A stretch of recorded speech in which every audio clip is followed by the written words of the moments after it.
Hello friends, அஸ்ஸலாமு அலைக்கும். நாங்கள் இன்றைக்கி நல்ல ஈஸியான மெத்தடில் நல்ல டேஸ்ட்டாக பீஸா பன் எப்படி செய்கிறோம் அப்படின்னு தான் பார்க்க போகிறோம். இது செய்கிறது நல்ல ஈஸி தான் ஃப்ரெண்ட்ஸ். இதுக்கு அவனும் தேவையில்லை, நல்ல ஈஸியாகவே செஞ்சுடேலும். வாங்க ஃப்ரெண்ட்ஸ், இது நல்ல சாஃப்டாகவும் இருக்கும். எப்படி செய்கிறேன்ட்டு பார்ப்போம். இன்ஷா அல்லாஹ் அடுத்தது நோன்பு வார இருக்கிறதால இதுக்கப்புறமா என் சேனலில் நிறைய இஃப்தாருக்குள்ள ரெசிபீஸும் சஹருக்கு தேவையான கறி ரெசிபீஸும் தான் ஷேர் பண்ணிப்படும். நீங்கள் இன்றைய தான் என் வீடியோ ஃபஸ்ட் டைம் பார்க்குறேன்டா ப்ளீஸ் ஃப்ரெண்ட்ஸ், நீங்கள் சப்ஸ்கிரைப் பண்ணிட்டு சலிக்கிற பெல் ஐக்கனையும் ப்ரெஸ் பண்ணிட்டு அதில் ஆல் அப்படின்ற ஆப்ஷனையும் ப்ரெஸ் பண்ணிடுங்க. அப்போ தான் நான் ஷேர் பண்ணுறேன் எல்லா ரெசிபியும் உங்களுக்கு நோட்டிஃபிகேஷனில் ஃபஸ்ட்டில் காட்டும். பீஸா பன் செய்கிறதுக்கு ஃபஸ்ட்டில் மாவை நீட் பண்ணி வைக்கணும். அதுக்கு நான் இதில் 1/2 கப் வாட்டர் ஆட் பண்ணிட்டு இதில் 1 டீஸ்பூன் ஈஸ்ட் ஆட் பண்ணுறேன். 1 டேபிள் ஸ்பூன் சுகர் ஆட் பண்ணிட்டு இதை நல்லா மிக்ஸ் பண்ணி விடுறேன். நல்லா மிக்ஸ் பண்ணி விட்டதும் இதை அப்படியே மூடி ஒரு 5 மினிட்ஸுக்கு வைக்கிறேன் ஈஸ்ட் ஆக்டிவ் ஆகிறதுக்கு.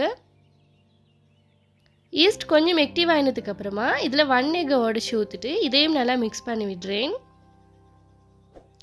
இதில் ஒரு 1/2 டீஸ்பூன் அளவுக்கு சால்ட் ஆட் பண்ணிட்டு இதையும் மிக்ஸ் பண்ணி விடுறேன். இதில் கோதுமை 2 கப் ஆட் பண்ணுறேன். இது சரியாக 250 கிராம் இருக்கும். இதை சாஃப்டான டோவாக நீட் பண்ணி எடுக்கணும். ஏற்கனவே நான் 1/2 கப் வாட்டர் ஆட் பண்ணின்னு சொல்லி இந்த 2 கப் கோதுமாக்கு கொஞ்சம் சரியான பதத்துக்கு வந்தது இந்த டோவை நீட் பண்ணி எடுக்கக்கொள்ள. இதில் நான் வேறு எதுவும் வாட்டர் ஆட் பண்ணல. உங்களுக்கு பாருங்கள், நீங்கள் நீட் பண்ணி பாருங்கள். மிச்சம் இறுக்கமாக இருந்துச்சுன்னா இதில் இன்னும் ஒரு 2 டேபிள் ஸ்பூன் வாட்டர் ஆட் பண்ணிட்டு நல்லா சாஃப்டான டோவாக நீட் பண்ணி எடுத்துக்கோங்க.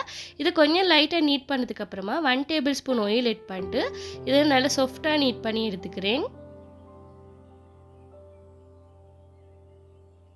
பாருங்கள், இது இந்த மாதிரி நல்லா சாஃப்டாக நீட் பண்ணி எடுத்ததுக்கப்புறமா வேறு ஒரு பவுலில் ஆயிலை நல்லா ப்ரெஷ் பண்ணிவிட்டு இதை அப்படியே வைக்கிறேன். இதுக்கு மேலே ஆயிலை கொஞ்சம் இந்த மாதிரி ப்ரெஷ் பண்ணி விடுறேன். இப்போ இதை அப்படியே மூடி விட்டு இந்த டோ நல்லா டபுள் சைஸ் ஆகிற வரைக்கும் வைக்கணும்.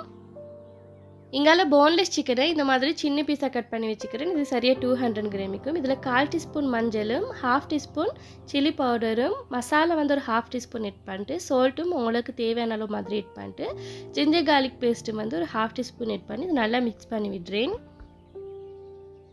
நான் இதில் ஸ்ரீலங்கன் கறி பவுடர் தான் ஆட் பண்ணிவிட்டு இதை நல்லா மிக்ஸ் பண்ணி விட்டேன். உங்களுக்கு விருப்பமான என்ன கறி பவுடர் வேணும்னாலும் ஆட் பண்ணிடும்.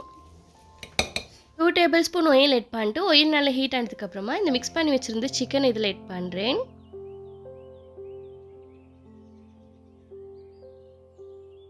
ஸ்டவ்வை லோ ஃப்ளேமில் வச்சுட்டு இந்த சிக்கனை கொஞ்சம் நல்லா மிக்ஸ் பண்ணி விடுங்க, இந்த ஆயிலோட நல்லா மிக்ஸ் ஆகிறதுக்கு. இப்போ இந்த சிக்கன் ஒரு 10 மினிட்ஸுக்கு நீங்கள் இதை அப்படியே வதக்கி எடுத்தாலே போதும். இந்த ஆயில் இது கொஞ்சம் லைட்டாக ஃப்ரை ஆகின மாதிரி வரணும். சிக்கன் கொஞ்சம் ஒயரை லைட்டாக பொரிஞ்சு வந்ததோடு நான் இதில் வெங்காயம் ஆட் பண்ணுறேன். இதில் சரியாக ஒரு 80 கிராம் வெங்காயம் மாதிரி ஒரு மீடியம் சைஸ் வெங்காயம் ஆட் பண்ணினா போதும். கூடவே bell pepper, green bell pepper தான் நான் இதில் ஆட் பண்ணிக்கிறேன். க்ரீன் பெல் பெப்பர் ஒரு பாதி பெல் பெப்பரும் தக்காளி ஒரு பாதி தக்காளி ஆட் பண்ணிக்கிறேன். இதில் கிரேம் அளவெல்லாம் நான் உங்களுக்கு டிஸ்கிரிப்ஷன்லேயும் கொடுக்குறேன், செக் பண்ணி பாருங்கள். இப்போ இதை நல்லா மிக்ஸ் பண்ணி விட்டது இதில் கொஞ்சமாக சால்ட் ஆட் பண்ணணும். இதுக்கு தேவையான அளவு சால்ட் ஆட் பண்ணிட்டு சில்லி பவுடர் ஒரு 1/2 டீஸ்பூனும் மஞ்சள் ஒரு 1/4 டீஸ்பூனும் ஆட் பண்ணிட்டு 2 டேபிள் ஸ்பூன் டொமேட்டோ சாஸும் ஆட் பண்ணி இதை நல்லா வதக்கி விடுறேன். இதை நீங்கள் மிச்ச நேரம் வதக்க தேவையில்லை. இந்த வெஜிடபிள் ஆட் பண்ணதுக்கப்புறமா இது ஒரு 5 மினிட்ஸ் வதக்கி விட்டாலே போதும். இவ்வளோ தான், இப்போ கறி ரெடி ஆகிட்டு. உங்களுக்கு பெல் பெப்பருக்கு பதிலாக கறி கொச்சிக்க ஆட் பண்ணுவோம். மேலும் கறி கொச்சிக்க கோவா ஆட் பண்ணி இதை வதக்கினாலும் இது நல்ல டேஸ்ட் ஆகிக்கும். பாருங்கள், 20 மினிட்ஸ் ஆகிட்டுது. இந்த டோ நல்ல டபுள் சைஸுக்கு வந்திக்குது.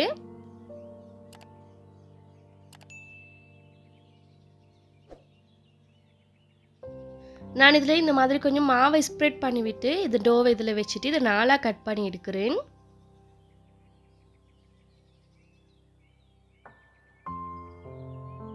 நாலாக கட் பண்ணினதில் இந்த ஒரு பீஸ் எடுத்துட்டு இதையும் நான் 3ஆக கட் பண்ணி எடுக்கிறேன். நீங்கள் இந்த மாதிரி இதை கட் பண்ணிவிட்டு செய்யக்கொள்ளைக்கு உங்களுக்கு இதில் சரியாக 12 பன் செஞ்சுருக்கேலும். இதே மாதிரி எல்லாத்தையும் 3 பீஸாக கட் பண்ணதுக்கப்புறமா இது இந்த மாதிரி லைட்டாக ரவுண்ட் ஷேப்புக்கு இதை பிடிச்சி விட்டுட்டு இது இந்த மாதிரி தட்டி எடுக்கிறேன்.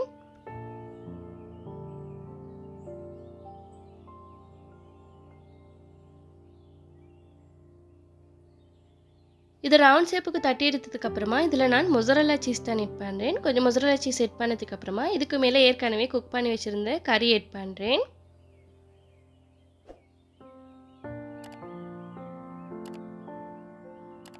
கறி ஆட் பண்ணினதும் இது இந்த மாதிரி நல்லா சுற்றி விடுங்க. இதை கொஞ்சம் சுத்த கொலைக்கு கொஞ்சம் டைட்டாக தான் சுற்றி விடணும். அப்போ தான் இது கொஞ்சம் பிரியாமைக்கு இருக்கும்.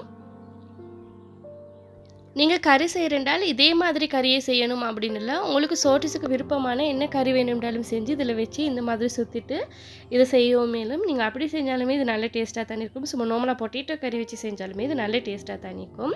இப்போ இதை இந்த மாதிரி நல்லா சுற்றி விட்டதுக்கப்புறமா லைட்டாக இதை ப்ரெஸ் பண்ணிவிட்டு இதில் கொஞ்சம் லைட்டாக மாவையும் நல்லா தூவி விட்டுட்டு மேலக்கும் கீழக்கும் இதை ஒட்டிப்படாமல் கேட்குறதுக்கு வேறு ட்ரேயில் வைக்கிறேன். இது ட்ரேயில் வச்சதுக்கப்புறமா இது ஒரு 10 மினிட்ஸுக்கு இதை அப்படியே மூடிட்டு இதை வைங்க. இது கொஞ்சம் லைட்டாக டபுள் சைஸ் ஆகி வர வரைக்கும் இது ஒரு 10 மினிட்ஸ் வச்சதுக்கப்புறமா இதை அப்படியே எடுத்து ஒயிலில் ஃப்ரை பண்ணி எடுக்கிறேன். இதை நீங்கள் அவனில் பேக் பண்ணுறதாலுமே உங்களுக்கு இதை பேக் பண்ணி எடுக்கலும். நான் இன்றைக்கி ஒயிலில் தான் ஃப்ரை பண்ணி எடுக்கிறேன்.